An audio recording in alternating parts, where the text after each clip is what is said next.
কিন্তু এরকম একটা ছোটখাটো প্রতিবাদ সবার প্রোগ্রাম হয়। তো আমি বিভিন্ন বুথে বুথে গিয়ে এই জন্যই কথা বলার চেষ্টা করি। সেখানকার বুথে বিশেষ করে বয়স্ক আর মহিলাদের অনেক সমস্যা থাকে, তাদের সেগুলো না অফিসে গিয়ে বলা সম্ভব হয় না, অনেকটা দূর এখান থেকে মাঝরাই। যদি আপনার অঞ্চলের মধ্যে ঘটছে তারপর যাতে আপনারা এখান থেকে আমাকে বলতে পারেন, তার আমরা চেষ্টা করি। সেই জন্যই আপনাদের বুথে আসা।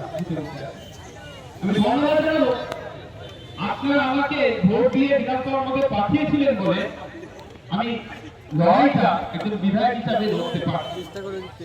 আর আমি আপনাদের কাছে ক্ষমা জন্য চাইবো, আমার একটা ছিল প্রতি মাসে প্রতি অঞ্চলে এসে ঘুরবো।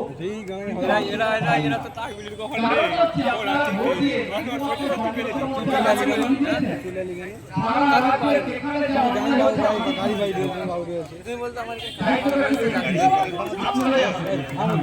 গাড়ি কিনেছি চালানোর জন্য তুই বলো নি যা কাজ আর দেরি হবে এইতে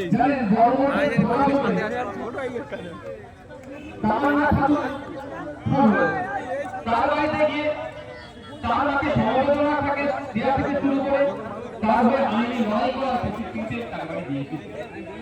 আমি যখন যাচ্ছিলাম রাস্তার দুপাশে প্রচুর বাপ ভাই মা বোনেরা দাঁড়িয়েছিল।